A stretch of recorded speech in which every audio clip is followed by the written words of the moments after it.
اولنی سوال یې ورور کړی دی چې ماله یو کس مال راکو د زکات مال راکو او دا مال چې ما رسو کور ته نو په لاره کې مې ضرورت راغی چې ځان دپاره څه شی علمه شخصي څه شي ته ضرورت راغی نو آیا دا مال زه په هغې کې استعمالولی شم بیا چې کور ته ورشم په دې کې به بیا به ورته واپس کړم سوال باندې پوه شوي که نه یو سړي زکات له مال لاکو چې دا زکات دی پلاني ته به یې ورسې هلته به یې ورکړي او منځ کې د ده څه ته ضرورت راغی کور ته د پیسې وړي ضرورت راغی دوکان نه څه شي اخیستو پیسې ورسره جیب کې را نه وي وي دې نه به یې ورکړم بیا به یې واپس کړم وایي چې دا کار زه کولی شم او که نه الجواب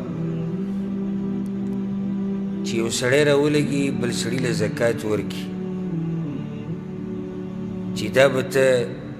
تقسیمې په غریبانانو او فقیرانو باندې یا پلاني او علاني ته به ورسې نو دا د ده په لاس کې امانت شو د په لاس کې څه شو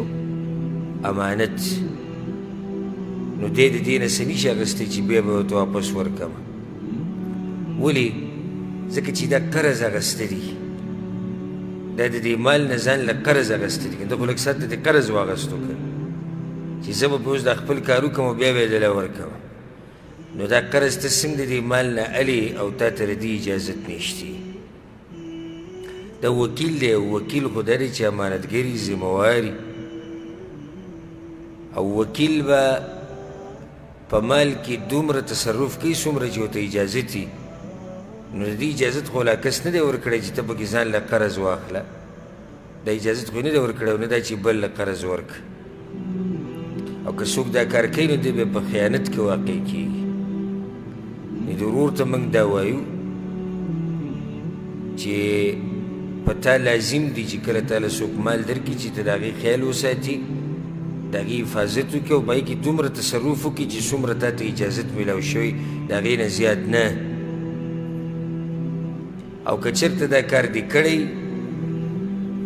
نو د الله نه بخانه غواړو انشاءالله څه به پکې نه وي ځکه چې دې مسلې نه خبر نه و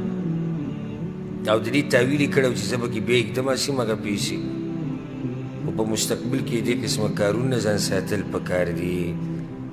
یو خو پیسې تا ته میلاو شوي د تا سره امانت خو تا ته خو دې اجازت نشته چې ته دې ځان له قرض واخله دې اجازت خو نشته